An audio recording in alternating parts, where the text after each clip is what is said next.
देखिए हर खबर यहीं पर। सब्सक्राइब कीजिए TV9 भारतवर्ष।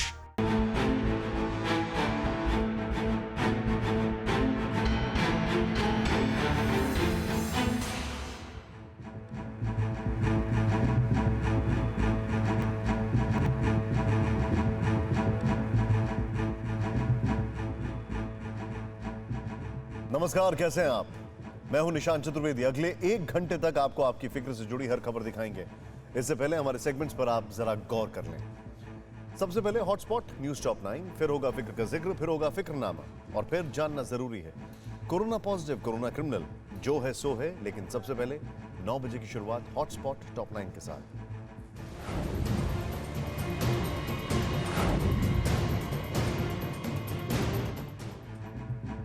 हमें फिक्र है, इसलिए अब आपको आपके शहर के हॉटस्पॉट इलाकों का अपडेट देंगे। हॉटस्पॉट टॉप 9 दिखाने से पहले हॉटस्पॉट हेडलाइंस। सबसे पहले हॉटस्पॉट नंबर 1 मुंबई की बात करें। यहां संक्रमितों की संख्या 9000 के नजदीक होती जा रही है। अब तक 343 लोगों की हुई है मौत। धारा 20 से 590 मामले सामने आ चुके हैं और 20 की मौत हो चुकी है। हॉटस्पॉट नंबर 2 यानी दिल्ली, देश की राजधानी, संक्रमितों की संख्या 4500 के पार, 64 की मौत। पिछले 24 घंटे में 427 नए मामले। हॉटस्पॉट नंबर 3 गुजरात का शहर अहमदाबाद, 3817 यानी कि 4000 के नजदीक कोरोना पॉजिटिव। कुल 208 की मौत हो चुकी है। 24 घंटे में 23 लोगों की मौत की खबर। हॉटस्पॉट नंबर 4 गुजरात का ही शहर है सूरत, डायमंड सिटी। करीब 700 लोग कोरोना पॉजिटिव पाए गए हैं और 30 की मौत हो चुकी है। हॉटस्पॉट नंबर 5 मध्य प्रदेश का इंदौर। यहां संक्रमितों की संख्या 1568 है, जिसमें 76 मरीजों की मौत हो चुकी है। यहां 530 लोग ठीक होकर घर लौट चुके हैं। मध्य प्रदेश का भोपाल में 532 लोग कोरोना पॉजिटिव हो चुके हैं, जबकि अब तक 15 लोगों की इस वायरस की वजह से जान जा चुकी है। भोपाल में अब तक 237 लोग कोरोना से ठीक हो चुके हैं। हॉटस्पॉट नंबर 7 मध्य प्रदेश के उज्जैन में कई इलाके तेजी से रेड जोन में तब्दील हो गए। यहां 156 लोग कोरोना के मरीज हैं, जबकि अब तक 30 लोगों की जान जा चुकी है। राजस्थान का जयपुर, संक्रमितों की संख्या 1008 हो गई। यहां अब तक 44 मरीजों की मौत की खबर है। पिछले 24 घंटे में यहां 4 लोगों ने जान गंवाई। हॉटस्पॉट नंबर 9 उत्तर प्रदेश का आगरा, करीब 600 लोग कोरोना संक्रमित। सिर्फ आगरा में 15 की मौत। 24 घंटे में 54 केस आने से हड़कंप। हॉटस्पॉट नंबर 10 यूपी के कानपुर में 256 लोग संक्रमित हो गए। अब तक 4 लोगों की मौत की खबर है। यहां 24 घंटे में 20 नए मामले सामने आए। हॉटस्पॉट हेडलाइन के बाद अब हॉटस्पॉट टॉप 9, जहां हम आपको दिखाएंगे सिर्फ और सिर्फ हॉटस्पॉट शहरों का हाल। दिल्ली में शराब की दुकानें खोलना पुलिस के लिए सिरदर्द साबित हो गया है। लोगों ने पर्सनल डिस्टेंसिंग की जमकर धज्जियां उड़ाई, जिसके बाद पुलिस को ईस्ट दिल्ली की सारी दुकानें बंद करनी पड़ी। कई जगह पुलिस ने मजबूरन लाठीचार्ज भी किया। मुंबई के धारावी में कोरोना के एक साथ 42 नए केस आने के बाद मुंबई प्रशासन की टेंशन बढ़ गई है। यहां संक्रमितों की संख्या 632 पहुंच गई है। 20 लोगों की मौत हो चुकी है।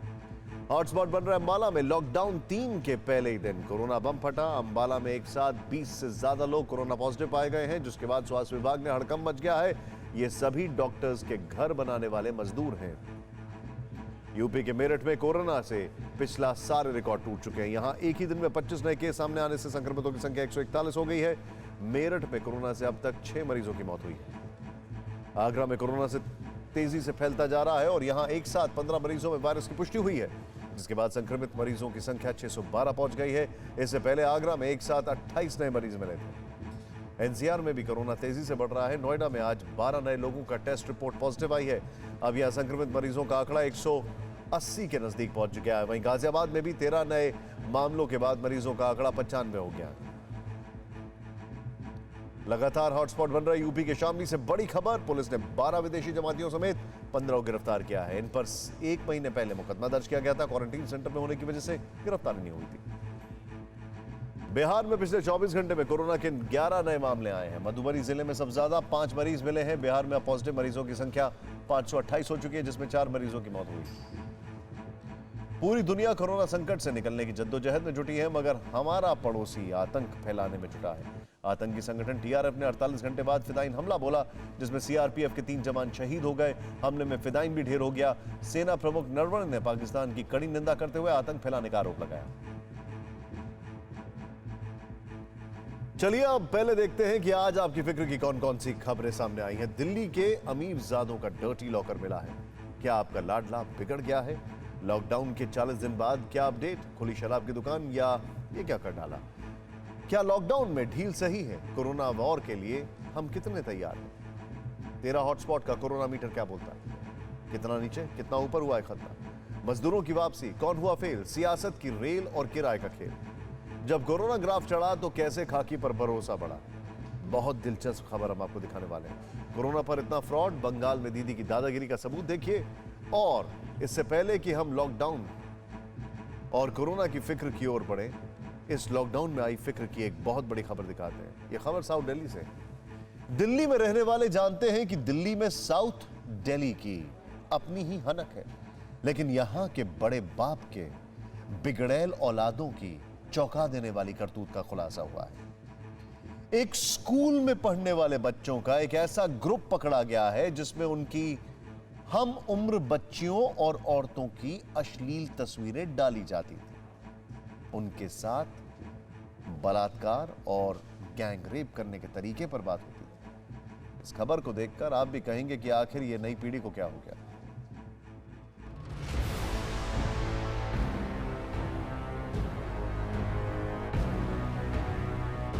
देश की राजधानी दिल्ली से निकला यह वायरल स्क्रीनशॉट पूरे देश को शर्मसार कर देने वाला है। हर बेटी के पिता को फिक्र में डाल देने वाला है, हर बेटे के पिता को आगाह करने वाला है और पूरे समाज को झकझोर देने वाला है।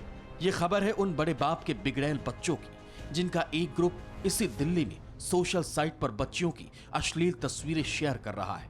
बच्चियों के साथ साथ गैंग रेप करने की बातें तक कर रहा है। दक्षिण दिल्ली के कुछ बच्चों ने एक ग्रुप बना रखा है। इंस्टाग्राम पर ग्रुप का नाम बॉयज लॉकर रूम है। इस ग्रुप में 17-18 साल के सैकड़ों बच्चे जुड़े हुए हैं। ये आपस में बच्चियों के अश्लील तस्वीरें शेयर करते हैं और तो और रेप और गैंग रेप के तरीके पर चर्चा करते हैं। इसका खुलासा तब हुआ जब ग्रुप से जुड़ी एक स्टूडेंट ने स्नैपचैट का स्क्रीनशॉट ट्विटर पर शेयर कर दिया। आप इस दूसरे स्क्रीनशॉट में देख सकते हैं कैसे ये ग्रुप भारत के टॉप ट्रेंडिंग में तीसरे नंबर पर आ गया। इस हैशटैग के जरिए कहा जा रहा था कि दिल्ली के एक स्कूल के छात्रों ने सोशल प्लेटफॉर्म इंस्टाग्राम पर बॉयज लॉकर रूम के नाम से एक ग्रुप बना रखा है।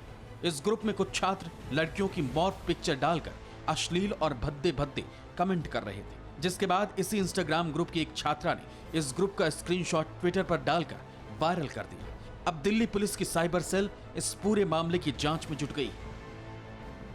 दिल्ली पुलिस की साइबर सेल ने इंस्टाग्राम एडमिनिस्ट्रेशन से इस ग्रुप के बारे में डिटेल मांगी है। इस मामले में दिल्ली पुलिस ने आईटी एक्ट 66 और 67A के तहत केस दर्ज किया है, जबकि दिल्ली महिला आयोग ने इस मामले को स्वतः संज्ञान में लेते हुए ऐसे बिगड़ैल बच्चों के खिलाफ कड़ी कार्रवाई की मांग की है। ग्रुप में वो मिलकर ये भी प्लान कर रहे हैं कि कैसे छोटी बच्चियों का रेप किया जाए।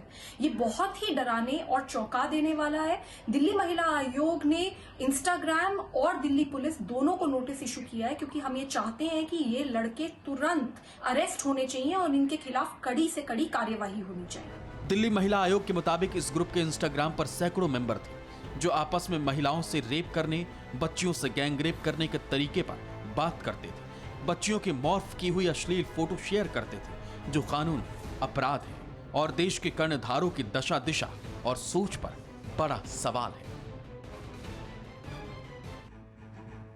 फिक्र यह है कि डिजिटल दुनिया के इस दौर में हमें पता ही नहीं होता कि इस वर्चुअल दुनिया में जाकर हमारे बच्चे कौन सा रूप ले लेते हैं, कब वो गुनाह के दलदल में फंस जाते हैं। और डिजिटल दुनिया की रफ्तार ऐसी है कि बेबस माँ बाप अपने बच्चों से पीछे रह जाते हैं। इस बड़े फिक्र की बड़ी खबर के बाद अब चलते हैं लॉकडाउन 3 का जायजा लेने। लॉकडाउन के 3rd फेज का आज पहला दिन था। 40 दिन में देश ने क्या खोया, क्या पाया, आइए जानते हैं। कोरोना महामारी के कारण देश में लॉकडाउन के 40 दिन पूरे हो गए। इस दरमियान यह पहला मौका है जब जरूरी के साथ साथ गैर जरूरी गतिविधियों के लिए भी ढील मिली है। हालांकि सरकार क्या गैर जरूरी समझती है और लोग क्या जरूरी मानते हैं, इसमें तब जमीन आसमान का फर्क दिखा जब शराब की दुकानों पर देश भर में भीड़ उमड़ पड़ी। मानो जैसे शराब की जरूरी कोई चीज ही ना हो। तो दिन भर में क्या क्या हुआ ये खबर पहले देखिए, फिक्र हम उसके बाद बताएंगे। ये तस्वीरें दिल्ली के गोविंदपुरी इलाके में मौजूद एक ठेके के बाहर की है। शराब की दुकान खुली भी नहीं और सड़क पर करीब 800 मीटर लंबी लाइन लग गई। शुरुआत में सोशल डिस्टेंसिंग का पालन करते हुए सुबह 6 बजे से दूरी का ध्यान रखा गया, लेकिन जैसे जैसे समय बीता दूरी घटने लगी। 40 दिन बाद खुली शराब की दुकान की यह तस्वीर दिल्ली के ही लक्ष्मीनगर की है। लाइन तब से लगी थी जब दुकान खुली भी नहीं थी, लेकिन जैसे ही दुकान खुली शराब की तलब में खतरनाक कोरोना का ध्यान ही नहीं रहा और सोशल डिस्टेंसिंग खत्म हो गई। हालात ये हो गए कि मोर्चा पुलिस को संभालना पड़ा। लोग उम्मीद लिए बैठे हैं अभी 1.5 महीने से, 40 दिन से। अगर मिलता है उनको कुछ तो शांति से बैठेंगे अपने अपने घर में लोग, ऐसा मैं सोचता हूँ, मेरी ऐसी सोच है। शराब की तलब कितनी भयंकर है इसे मुंबई के LBS रोड की वाइन शॉप पर लगी लाइन से समझिए। जो लोग नोटबंदी के दौरान ATM के बाहर खड़े रहकर सरकार को कोस रहे थे, वो आज जोखिम उठाकर शराब की दुकान के सामने लाइन में लगे नजर आए। ठेके खुलवाने के लिए सरकार को आभार भी जताते रहे। भाई साहब मैं तो अभी 1 घंटे पहले ही आया हूँ। कब से इंतजार कर रहे थे शराब की दुकान खुलने का? ये तो बहुत टाइम से ही सर, ये तो 40 दिन से इंतजार कर रहे थे। 40 दिन से बिना पिए खड़े हुए हैं। 41 दिन के बाद घर से बाहर निकला हूँ। 41 दिन के बाद बाहर निकला हूँ रोड पे। आज शराब लेने के लिए नहीं, खाने राशन लेने के लिए निकले थे। अब जरा इस तस्वीर को देखिए। लखनऊ की शराब दुकान है और इस दुकान से लगी सड़क पर लोग लंबी दूरी तक कतार में खड़े हैं। शराब पीने वाले बेसब्र लोगों का 40 दिन बाद का सब्र देखिए, लेकिन इतना अनुशासन सिर्फ और सिर्फ पुलिस के डर की वजह से है। 40 दिन बाद मिली रियायत शराब पीने वालों के लिए कोरोना काल के अंत से कम नहीं है। यूपी के बाराबंकी की यह तस्वीर देखिए। सुबह के 10 बजे दुकान खुली, लेकिन शराब लेने के लिए लाइन सुबह 6 बजे से लगी है। बाकायदा अच्छे नागरिक का परिचय देते हुए सोशल डिस्टेंसिंग का पालन भी हुआ। पूरे देश में कोरोना संक्रमण की स्थिति अलग है, लेकिन शराब पीने वालों के हालात बिल्कुल एक जैसे हैं। तस्वीर रेड जोन जयपुर की है। संक्रमण का खतरा उठाने को तैयार शराब के शौकीन यहां भी अपने प्रदेश के GDP में योगदान देने के लिए भारी भीड़ के रूप में जुट गए। यह तस्वीर कोलकाता की है। यहां भी शराब की दुकानें खुल गईं। इस स्थिति का तुलनात्मक अध्ययन राज्य सरकार से हो सकता है। दूर तक खरीदारों की लाइन लगी है, सोशल डिस्टेंसिंग दिख रही है, जो ममता सरकार की जुबानी सख्ती को दिखाता है। लेकिन शराब की दुकान करीब आते ही सारी डिस्टेंसिंग खत्म। जैसे लाइन लगाने वालों को नहीं पता कि कौन संक्रमित है और कौन नहीं, ठीक वैसे ही ममता सरकार का भी हाल है।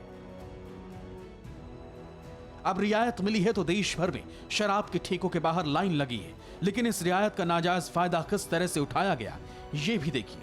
तस्वीर यूपी के लखनऊ की है। 40 दिन के प्यास एक ही दिन में बुझाने का नतीजा यह हुआ कि एक शख्स दुकान के बाहर ही नशे में गिर पड़ा। इन तमाम तस्वीरों को देखकर हंसी भी आती है और दया भी। जो लोग लॉकडाउन को शराब छोड़ने का एक मौका मान सकते थे, उनकी बेताबी लॉकडाउन टूटते ही बाहर आ गई। वैसे शराब की दुकानें खोलने के लिए राज्य सरकारों की अपनी मजबूरी हो सकती है, क्योंकि इसी से मिलने वाले टैक्स से सरकार की गाड़ी चलती है। इतना ही नहीं, देश के 5% GDP में शराब का योगदान है। शराब पीना या ना पीना व्यक्तिगत मामला है, लेकिन जिस देश में शराब की वजह से लाखों लोग बीमार होते हैं, लाखों घर बर्बाद होते हैं, लाखों महिलाओं पर लगातार अत्याचार होते हैं, उस देश में जब मौका था कि उस लत पर व्यक्तिगत और सामाजिक रूप से काबू पाया जाए, तब शराब के लिए यह बेताबी फिक्र बढ़ा देती है। क्या हमें अब भी इस महामारी का प्रकोप और आगे आने वाली आर्थिक और सामाजिक आपदा का जरा सा भी अंदेशा नहीं है? 40 दिन बाद देश में जो राहत मिली, शराब खरीदने वालों की स्थिति आपने देख ली, लेकिन राहत और भी दी गई। राहत दी गई है ऑफिस, फैक्ट्री और बाजार को, लेकिन रियायत मिलने के बाद आम लोगों ने क्या किया, इसे भी जरा कुछ तस्वीरों के जरिए आपको बताते हैं। इन तस्वीरों को कोरोना काल में भविष्य कैसा होने वाला है, इसे बताने वाली केस स्टडी से समझें। यह तस्वीर दिल्ली और उत्तर प्रदेश की सीमा गाजीपुर मंडी के पास की है, लेकिन वर्क प्लेस खुल चुके हैं, इसलिए सड़क पर ट्रैफिक आम दिनों की तरह दिखने लगा है। देश में अब भी लॉकडाउन जारी है, पर्सनल डिस्टेंसिंग अब भी जरूरी है लेकिन इस ट्रैफिक में दूरी का नामो निशान नहीं है। अब इस तस्वीर को देखिए। दिल्ली के गोविंदपुरी इलाके में रियायत के बाद ऑटोमोबाइल शॉप खुल गए, सड़क पर लोगों की आवाजाही भी शुरू हो गई, यानी अर्थव्यवस्था का इंजन अब शुरू हो चुका है। 40 दिन बाद मिली राहत के बीच दिल्ली के लुटियन जोन में भी हलचल नजर आई। वर्क प्लेस में रियायत मिलने के बाद दफ्तरों में आने जाने वाले बड़ी संख्या में नजर आए। दिल्ली के सबसे व्यस्त इलाके कनॉट प्लेस के आउटर सर्किल पर 40 दिन बाद गाड़ियों की आवाजाही हुई, लेकिन ज्यादातर दुकानें बंद ही रहीं। एक तस्वीर दिल्ली के पटपरगंज इलाके की भी है। ये इंडस्ट्रियल एरिया है जिसे 40 दिन बाद राहत मिली, लेकिन अब यहां मंजर नहीं, अब यहां मजदूर नहीं है। ज्यादातर मजदूर या तो पैदल ही गांव लौट गए या फिर सरकार ने ट्रांसपोर्ट की जो सुविधा दी उससे गांव पहुंचे। इसलिए राहत के बावजूद इंडस्ट्री को राहत नहीं मिली। अब स्थिति रेड जोन लखनऊ की देखिए, जहां किसी भी तरह की छूट नहीं है, लेकिन लखनऊ बाराबंकी बॉर्डर पर ट्रैफिक सामान्य दिनों की ही तरह दिखने लगा। उस बाराबंकी की तरफ गाड़ियां चल रही हैं जो इस वक्त ग्रीन जोन में। हालांकि इस वक्त पुलिस का पहरा है, लेकिन गाड़ियों की आवाजाही देखिए, हालात और बिगड़ सकते हैं। मुंबई में सबसे ज्यादा कोरोना संक्रमितों की संख्या है, लेकिन यह तस्वीर मुंबई की घाट कोपर की ही है, जहां थोड़ी सी रियायत मिलते ही लोग झुंड बनाकर सब्जियां खरीदने निकल गए। इस तस्वीर में चौंकाने वाली बात यह है कि जहां लोगों की भीड़ जुटी है, उसके पीछे की इमारत कंटेनमेंट एरिया घोषित हो चुकी है। लॉकडाउन के बीच राहत की तस्वीरों में अब तक आपने जो देखा, उसमें संक्रमण के खतरे से लेकर अर्थव्यवस्था का पहिया घुमाने का संकट है। लेकिन 40 दिन बाद जम्मू की एक तस्वीर राहत देने वाली है। यहाँ फैक्ट्रियां खुल गई हैं। हालांकि फैक्ट्री में काम करने वाले लोग 30 से 60% तक कम हैं, लेकिन जो हैं वो प्रोटेक्शन किट से लैस हैं, यानी सावधानी सुरक्षा के साथ अर्थव्यवस्था का इंजन पटरी पर दौड़ाया जा रहा है। कहने को लॉकडाउन है, लेकिन हर जगह ढील। कुछ ऐसा दिख रहा है जैसे लॉकडाउन 3 में कोरोना संकट के बीच सरकार का यह फैसला कुछ लोगों को थोड़ा अटपटा भी लग रहा है, क्योंकि पिछले 4 दिनों में भारत में कोरोना केस और मौत के आंकड़े तेजी से बढ़े। कोई ऐसा दिन नहीं बीता जब देश में कोरोना से 2000 से कम लोग संक्रमित नहीं हुए। लेकिन इसके साथ ही रिकवरी में भी काफी तेजी आई है। कोविड-19 के इन्हीं आंकड़ों के साथ जब लोग बाजार और सड़कों पर बड़ी संख्या में लोगों को देखते हैं, तो लॉकडाउन में छूट का सरकारी फैसला बिल्कुल गलत दिखता है। लेकिन सरकार का यह फैसला क्यों लेना पड़ा, आइए ये जानते हैं। आपको याद रखना है, जान है तो जहान है। अब हमें कोरोना से जीने की, कोरोना के साथ जीने की तैयारी करनी पड़ेगी, इसकी आदत डालनी पड़ेगी। सरकारों को इसकी तैयारी करनी पड़ेगी, जनता को इसकी, हम सबको इसकी तैयारी करनी पड़ेगी। कोरोना को लेकर हिंदुस्तान के तेवर 40 दिनों में बदल गए। पहले प्रधानमंत्री नरेंद्र मोदी ने जान है तो जहान है का नारा दिया और कोरोना को हराने के लिए 21 दिनों का लॉकडाउन कर दिया। फिर जान भी है जहान भी है का नारा दिया और 19 दिनों का लॉकडाउन कर दिया गया। और अब 40 दिन बाद बयान आया है कि हमें जीना होगा कोरोना के साथ, चलना होगा कोरोना के साथ। तो आखिर ऐसा क्यों? इसकी वजह आपको सिलसिलेवार बताते हैं। पहली वजह, कोरोना जल्दी जाने वाला नहीं है। दुनिया भर के देशों ने मान लिया है कि कोरोना का वायरस अभी खत्म होने वाला नहीं है। यह हमारे और आपके बीच से तभी विदा होगा जब इसकी वैक्सीन आ जाएगी। फिलहाल इससे निपटने का यही तरीका है कि पर्सनल डिस्टेंसिंग मेंटेन करें। जब भी घरों से बाहर निकलें तो चेहरे पर मास्क लगाएं और बार बार साबुन से 20 सेकंड तक हाथ धोते रहें। कोरोना के साथ चलेंगे, कोरोना के साथ जिएंगे वाले संकल्प की दूसरी वजह, 40 दिन में आत्मविश्वास बढ़ा। कोरोना से जंग में आज केजरीवाल और तमाम सरकारों का जो भरोसा दिख रहा है, उसकी बड़ी वजह है लॉकडाउन के 40 दिन। लॉकडाउन के 40 दिनों में शासन प्रशासन ने लोगों का भरोसा भी जीता और आपातकाल से संघर्ष के लिए तैयारी भी पुख्ता की। इस दौरान देश में बड़े पैमाने पर मेडिकल सुविधाएं बढ़ी और कोरोना पर बहुत हद तक कंट्रोल करने में कामयाबी हासिल हुई। मेडिकल सुविधाओं को अगर आंकड़ों की नजर से देखें तो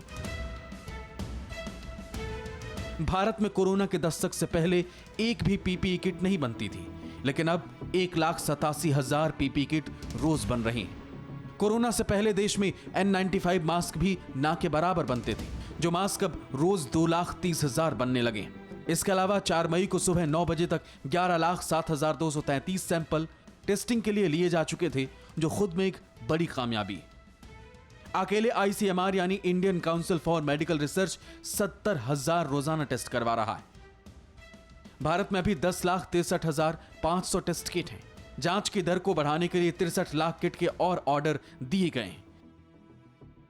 वही वेंटिलेटर की बात करें तो देश में इस वक्त 19,398 वेंटिलेटर हैं, जबकि स्वास्थ्य मंत्रालय के मुताबिक कुल 75 वेंटिलेटर की जरूरत है, जिनमें से 60,884 के ऑर्डर दिए जा चुके हैं।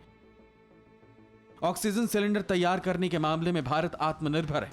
वहीं कोरोना पर आजमाई गई दवा हाइड्रोक्सीक्लोरोक्वीन, जिसका उत्पादन भारत में 12 करोड़ 23 लाख हर महीने था, इसे बढ़ाकर 30 करोड़ प्रति महीना पहुंचा दिया गया। और दुनिया भर के देशों को भारत ये दवाई सप्लाई कर रहा है।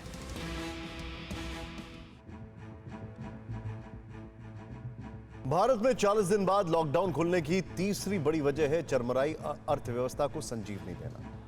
जैसे अगर ऑटोमोबाइल सेक्टर की ही बात करें तो देश की सभी प्रमुख कार कंपनियां Maruti, Suzuki, Hyundai, MG Motors, Tata Motors, Toyota, Mahindra ने बताया कि अप्रैल में एक भी गाड़ी नहीं बेची। इन सभी कंपनियों के प्लांट में 20 मार्च से मैन्युफैक्चरिंग बंद। लॉकडाउन की वजह से ऑटोमोबाइल इंडस्ट्री को रोजाना करीब 2500 करोड़ रुपए का नुकसान हुआ है। टू व्हीलर कंपनियों के हालात भी इससे अलग नहीं। हालांकि इकोनॉमी की गाड़ी को दौड़ाने के लिए सरकार ने लॉकडाउन में बड़ी ढील दी है, लेकिन अभी बहुत कुछ अनिश्चित है। मांग, उत्पादन और बाजार, मजबूत इकोनॉमी के यही 3 पहिए जो हमेशा घूमते रहे तो देश प्रदेश और आवाम खुशहाल रहे। लेकिन 40 दिनों के लॉकडाउन में ना तो उत्पादन हुआ और ना ही बाजार खुले, जिसके चलते भारतीय अर्थव्यवस्था को रोजाना 35,000 करोड़ का नुकसान होता रहा। इसी नुकसान को कम करने के लिए सरकार को लॉकडाउन में ढील देनी पड़ी। CII यानी कन्फेडरेशन ऑफ इंडियन इकोनॉमी, मतलब भारतीय उद्योग परिसंघ के सर्वे में सामने आया है कि लॉकडाउन का आर्थिक गतिविधियों पर गहरा असर पड़ा है। इस सर्वे के मुताबिक करीब 45% कॉरपोरेट प्रमुख यानी बाजार के प्रतिभागियों का मानना है कि भारतीय अर्थव्यवस्था को सुधारने में 1 साल से अधिक का समय लगेगा। लगभग 36.5% कॉरपोरेट प्रमुखों को लगता है कि देश में आर्थिक रिकवरी में 6 से 12 महीने लग सकते हैं। करीब 17% प्रतिभागी मानते हैं कि रिकवरी 3 से 6 महीने में हो जाएगी, जबकि 1.8% को लगता है कि इसके लिए 3 महीनों की जरूरत है। इसके पीछे तर्क यह है कि ज्यादातर कंपनियां अपने राजस्व में भारी गिरावट की लगातार आशंका जता रही, लिहाजा आने वाले समय में आर्थिक मंदी और बढ़ सकती है।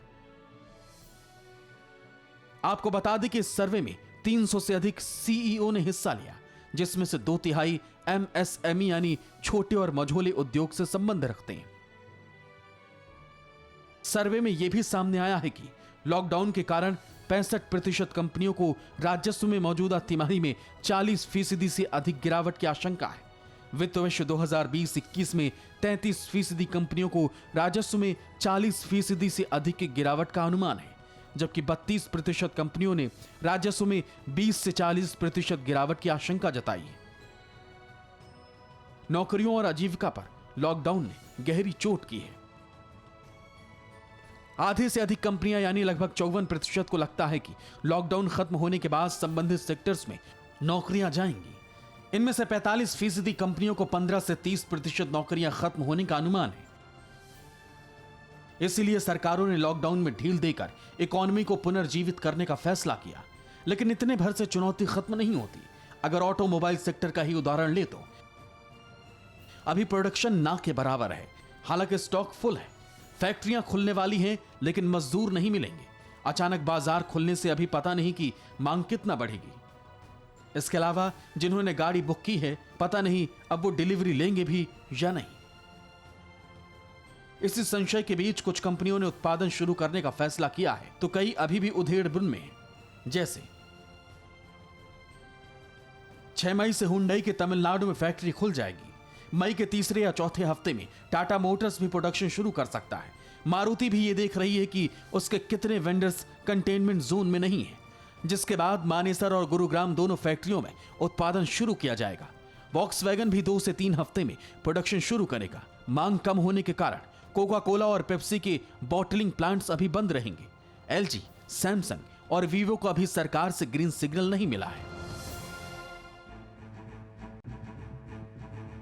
लॉकडाउन 3.0 में केंद्र सरकार और राज्य सरकारों ने कई रियायतें दी। वजह यह है कि देश को कोरोना से लड़ना है और देश की इकोनॉमी को भी सुधारना है। लेकिन इस बीच देश के अधिकतर बड़े शहर अभी भी कोरोना की चपेट में हैं और ऐसे में इकोनॉमी को पटरी पर लाना मुश्किल होगा। देश के 35 शहरी इलाकों में देश के 3/4 कोरोना केस हैं और अगर सबसे ज्यादा प्रभावित 13 शहरी इलाकों को लें तो देश में इनका कोरोना संक्रमितों का हिस्सा 2/3 है। देश में कोरोना के 40,000 से ज्यादा केस आ चुके हैं, जिसका 72% देश के 35 शहरी इलाकों में। हम शहरी इलाके इसलिए कह रहे हैं क्योंकि अगर हम बात दिल्ली की करें तो इसमें नोएडा, गाजियाबाद, गुड़गांव, फरीदाबाद भी शामिल है और अगर हम बात मुंबई की करें तो इसमें मुंबई सब अर्बन भी शामिल है। ये सारे शहर देश की अर्थव्यवस्था में बड़ी भूमिका निभाते हैं। अब हम आपको देश के 8 शहरों का हाल बताते हैं। अगर आप आगरा और भोपाल जैसे छोटे शहरों को देखें तो वहां पर कोरोना संक्रमितों की संख्या बहुत है, लेकिन गुजरात और महाराष्ट्र के अहमदाबाद और मुंबई में पूरे प्रदेश के संक्रमितों का 70% से ज्यादा हिस्सा हो जाता है। वैसे सबसे ऊपर कोलकाता है, जहां पश्चिम बंगाल के कुल केस में से 92.3% केस है। पश्चिम बंगाल का मामला थोड़ा अलग भी है। यहां ऐसा लग रहा है जैसे ममता बनर्जी सरकार कोरोना के केस छिपा रही है। अब एक बार फिर उसी फिक्र की ओर लौटते हैं। सवाल ये उठ रहा है कि अगर ये शहर हॉटस्पॉट बने रहे तो यहां अर्थव्यवस्था पटरी पर कैसे आएगी। लेकिन इस चिंता के बीच ही एक राहत की खबर। देश में कोरोना संक्रमण की रफ्तार लगातार कम हो रही है। आप देख सकते हैं कोरोना संक्रमितों की संख्या 1000 से 10,000 तक 11.9% के रेट से बढ़ी और 30 से 40,000 तक संक्रमण फैलने में रफ्तार आधी से भी कम हो गई। अगर हॉटस्पॉट बने शहरों में कोरोना संक्रमण की चेन तोड़ने में हमें कामयाबी मिल गई तो देश की सबसे बड़ी फिक्र कम हो सकती है और इकोनॉमी पटरी पर आ सकती है। लेकिन इकोनॉमी से पहले देश सियासी भंवर में फंसा हुआ है। जो मजदूर शहरों से अपने घर जा रहे हैं, उनके किराए को लेकर भूचाल मच गया है। और अब बात लॉकडाउन में अलग अलग राज्यों में फंसे लोगों के घर वापसी पर छिड़ी महाभारत की। स्पेशल ट्रेन चलाए जाने के बाद देश के अलग अलग हिस्सों में फंसे प्रवासियों को घर वापस जाने को जो मौका दिया गया है, उस पर अब सियासी सवाल उठ रहे हैं। विपक्ष कह रहा है कि इस मुश्किल वक्त में मजदूरों से किराया वसूला जा रहा है, लिहाजा यह समझा जाना जरूरी है कि आखिर संकट की इस घड़ी में मदद पर सवाल क्यों उठ रहे हैं और सच्चाई क्या है।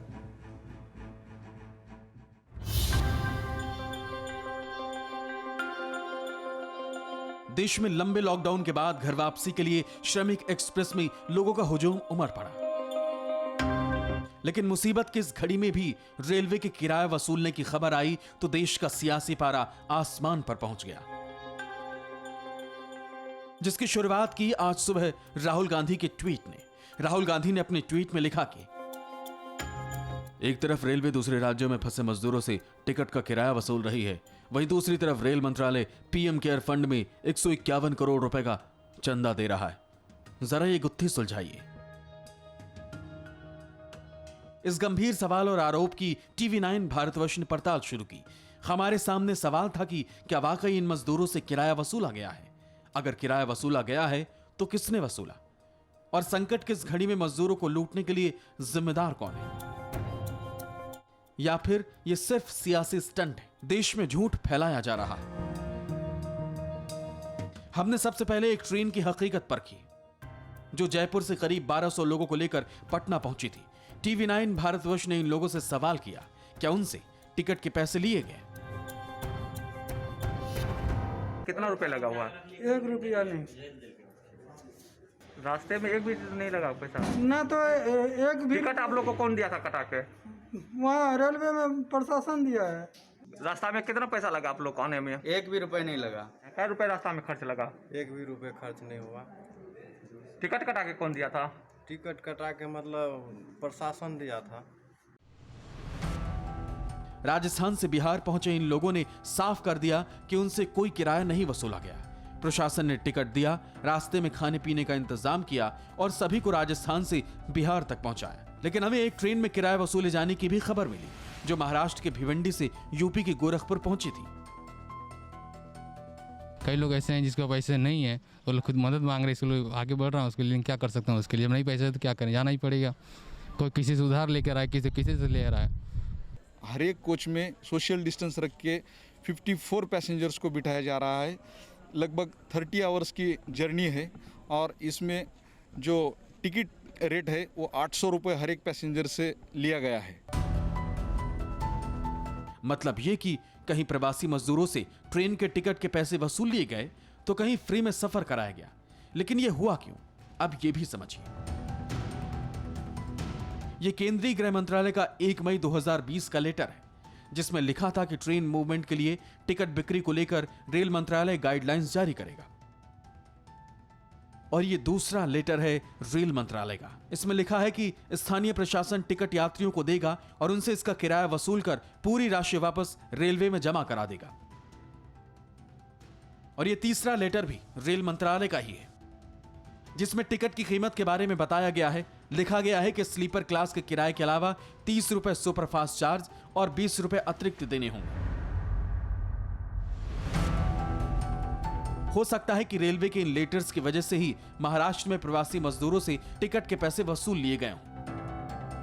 हालांकि न्यूज एजेंसी ANI ने रेल मंत्रालय के सूत्रों के हवाले से बताया है कि रेलवे ने प्रवासी मजदूरों को कोई टिकट नहीं बेचा है।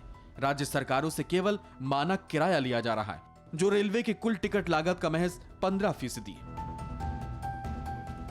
लेकिन इससे पहले ही मामले पर सियासत गर्मा गई। कांग्रेस ने मुद्दे को लपकते हुए ऐलान कर दिया कि प्रदेश कांग्रेस कमेटी की हर इकाई हर जरूरतमंद श्रमिक और कामगार के घर लौटने की रेल यात्रा का टिकट खर्च वहन करेगी। कांग्रेस के इस ऐलान का मकसद यह था कि अगर रेलवे केंद्र के अधीन आता है और रेलवे ने मामूली रियायत भी नहीं दी तो ये काम कांग्रेस ही परोपकार के तौर पर कर देगी। लेकिन कांग्रेस ये भूल गई कि जिस महाराष्ट्र में मजदूरों से पैसे वसूले गए वहां की गठबंधन सरकार में वो खुद भी शामिल है। इसलिए सिर्फ कांग्रेस ही नहीं बल्कि हर सियासी दल को समझना चाहिए कि ये समय सवाल उठाने का, किराए को लेकर लड़ाई लड़ने का नहीं है बल्कि प्रवासियों को टिकट देकर वापस भेजने का है।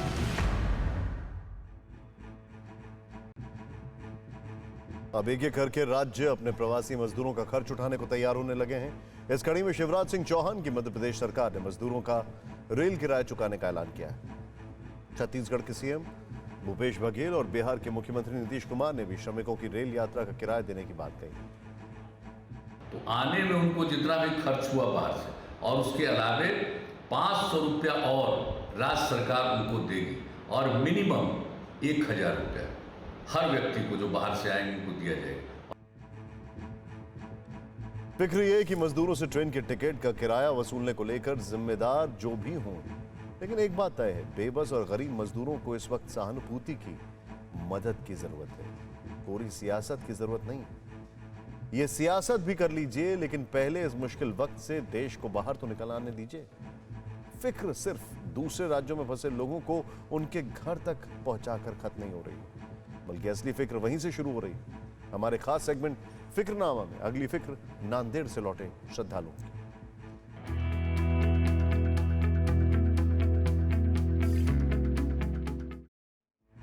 ट्रेन से लोगों को उनके मूल राज्य तक लाने से वहां संक्रमण बढ़ने का खतरा टालना सबसे बड़ी चुनौती है। यानी हालात मुश्किल भरे हो सकते हैं। कैसे, इसे पंजाब के हालात के जरिए आपको समझाते हैं। पंजाब में कोरोना का तेजी से बढ़ता ग्राफ बताता है कि किस तरह केवल 7 दिन में प्रदेश में कोरोना पॉजिटिव की संख्या में करीब 3.5 गुना की बढ़ोतरी हो चुकी है।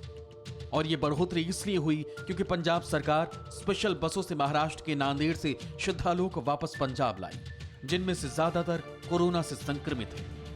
पंजाब में कोरोना संक्रमितों की संख्या अचानक 1000 के पार पहुंच गई है। रविवार को रिकॉर्ड 331 नए मामले सामने आए। इनमें 270 केस नांदेड़ से जुड़े, जिनमें श्रद्धालुओं के अलावा 12 कपास मजदूर भी हैं जो श्रद्धालुओं के साथ लौटे थे। नांदेड़ से करीब 4000 श्रद्धालु पंजाब वापस लाए गए थे। उनमें से 609 कोरोना पॉजिटिव पाए जा चुके हैं। इस हिसाब से पंजाब में कुल संक्रमितों की संख्या 55% नांदेड़ से आए लोग की है। हैरानी की बात यह है कि अब तक लाए गए हजारों श्रद्धालुओं में कई की स्क्रीनिंग होनी भी बाकी है, यानी पंजाब के लिए बाहर से आए अपने ही लोग मुसीबत का सबब बन गए। पंजाब सरकार का दावा है कि वो नांदेड़ से लौटे सभी का टेस्ट कर रही है, लेकिन सवाल यह है कि नांदेड़ से लौटे या उनके संपर्क में आए कई लोग एसिम्प्टोमेटिक भी हो सकते हैं, जो अभी टेस्ट में नेगेटिव आ सकते हैं, लेकिन आगे चलकर संक्रमण को और फैला सकते हैं। इसीलिए जिन भी राज्यों में दूसरे राज्यों के प्रवासी मजदूर लौट रहे हैं, उन्हें बड़े स्तर पर तैयारी करनी होगी, क्योंकि जरा सी चूक तो फिर पंजाब जैसे हालात बनते देर नहीं लगेगी। आगे बढ़ने से पहले अब आपको दिखाते हैं खबरें पॉजिटिव, वो खबरें जो कोरोना के माहौल में भी उम्मीद की किरण जैसी।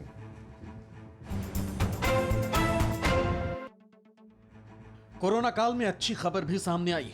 देश में पहली बार एक दिन में 1074 मरीज ठीक हुए, जिसके तहत रिकवरी रेट अब 27% से ज्यादा हुआ है।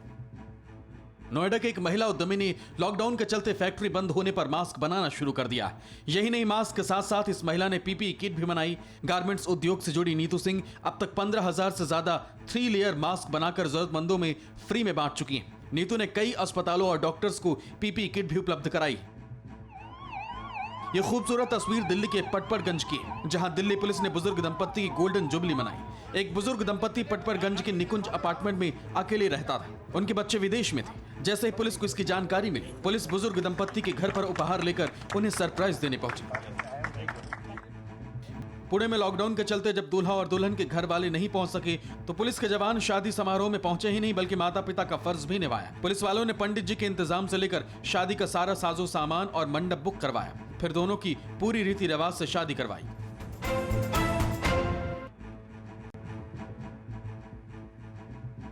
लॉकडाउन में बहुत कुछ बदल गया है। हमारी आपकी बहुत सारी आदतें बदल चुकी हैं और इस लॉकडाउन के दौरान ही आम लोगों की पुलिस के बारे में राय भी बदल गई है। खास तौर पर पुलिस का नाम सुनकर लोग डरते हैं, जिसकी बड़ी वजह है पुलिस पर भरोसे की कमी। जो भरोसा पुलिस कई साल से लोगों में नहीं जगा सकी, वो भरोसा लॉकडाउन के 40 दिन में संवेदनशीलता और सहन शक्ति की मिसालें पेश करके हासिल कर लिया।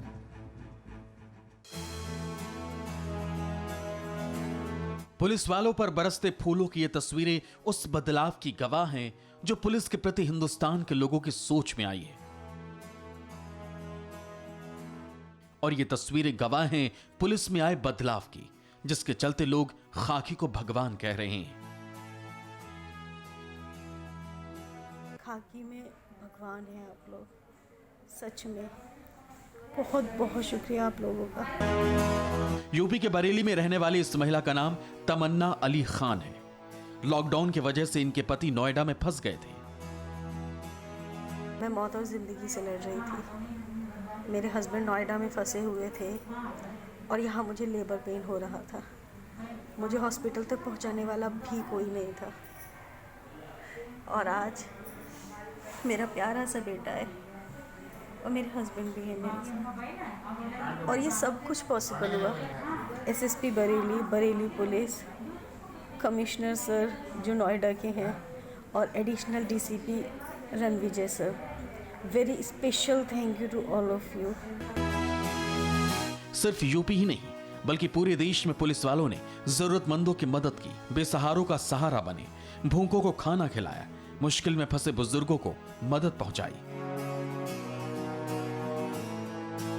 अपने परिवार से दूर, अपने प्यारों से दूर रहते हुए पुलिस वालों ने देश को सबसे पहले रखा।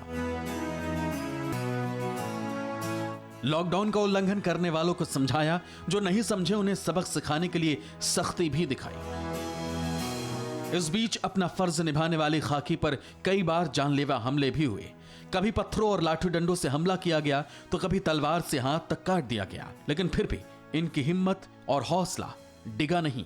अभी भी पूरे देश में उसी मुस्तैदी और मानवता के साथ अपना फर्ज निभा रहे हैं। पुलिस में इस बदलाव का नतीजा है कि आज देश में लोगों की पुलिस के प्रति सोच बदल गई है। यह बात 18 अलग अलग इंस्टीट्यूशन को लेकर हुए एक सर्वे में भी सामने आई। यह सर्वे 23 अप्रैल से 30 अप्रैल के बीच किया गया, जिसमें 69.9% लोगों ने पुलिस पर अपना भरोसा दिखाया। ये बहुत बड़ी बात है, क्योंकि इससे पहले इंस्टीट्यूशंस को लेकर ट्रस्ट के सर्वे और इस बार के सर्वे में जमीन आसमान का फर्क है।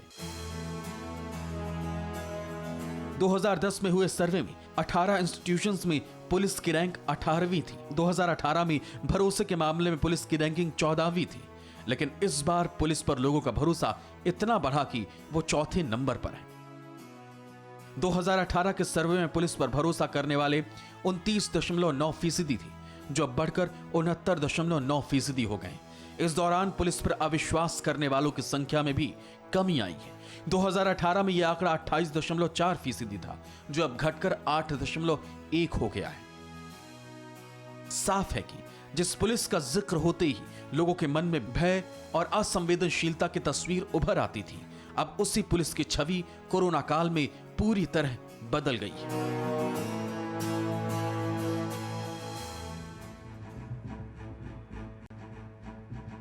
लॉकडाउन में लोगों ने केंद्र से लेकर राज्य सरकारों का काम पहली बार देखा, लेकिन पश्चिम बंगाल की मुख्यमंत्री ममता बनर्जी पर केंद्र और देश के तमाम राज्यों की धाराओं के विपरीत काम करने के दाग लगे। इस बार जो आरोप ममता बनर्जी सरकार पर लगे हैं, वो अब तक के सबसे ज्यादा गंभीर है। संक्रमण काल में केंद्र और ममता सरकार के बीच खड़ी हुई दीवार का एक नया विश्लेषण। जब पूरे देश ने गरीबों भूखों के लिए अपना खजाना खोल दिया है, तब पश्चिम बंगाल के ममता बनर्जी सरकार की अलग ही कहानी सामने आई है। आरोप है कि जरूरतमंदों के लिए भेजे गए अनाज की ये बोरियां चोरी हो जा रही हैं और ब्लैक मार्केट में पहुंच रही हैं।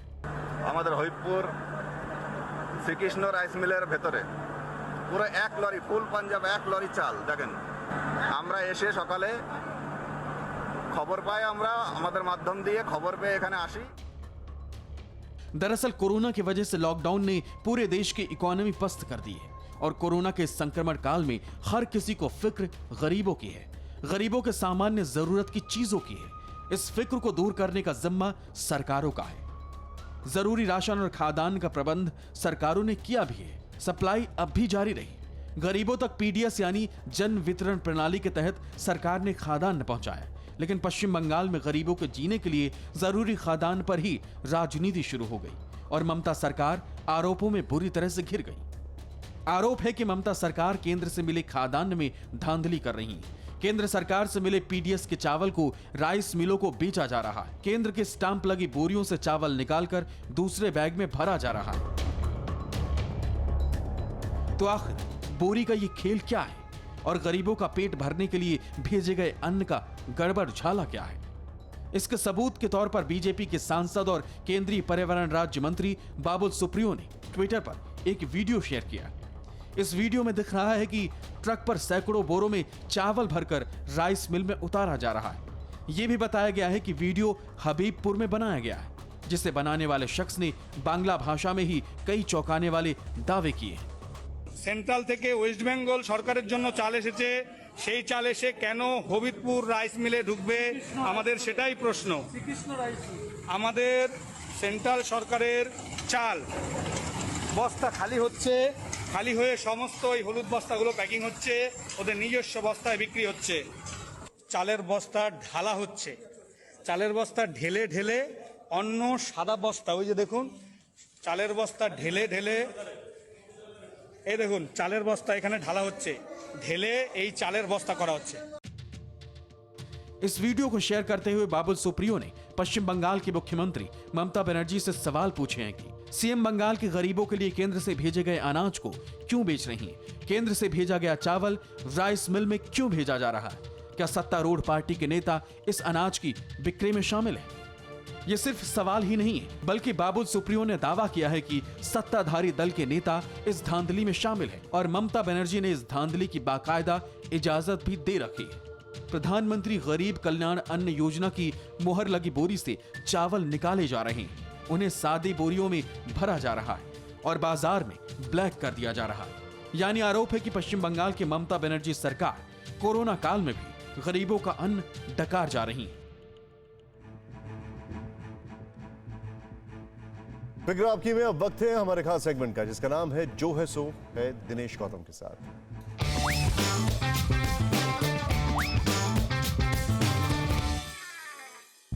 नोटों पर ऐसा पाउडर लगाया जाता था जो पानी लगते ही हाथ का रंग लाल कर देता था, और इसीलिए कहा जाता था कि अमुक रंगे हाथों धरा गया, क्योंकि जैसे ही रिश्वत लेने वाला शिकार से नोट झटक के गिन गिना के सुख की सांस ले रहा होता था, तब तक विजिलेंस वाले धर लेते थे, पानी से हाथ धुलवाते थे और फिर शिकारी बस गाता रह जाता था, ये लाल रंग कब मुझे छोड़ेगा।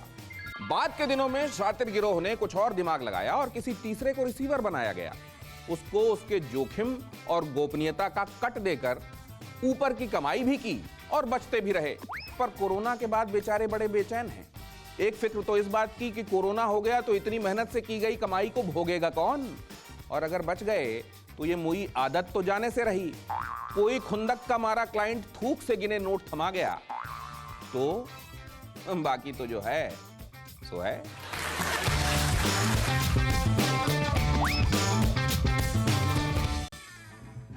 अब तो नोट के बगल में भी सैनिटाइजर रखना पड़ता है अगर नोट का इस्तेमाल कर रहे हैं तो।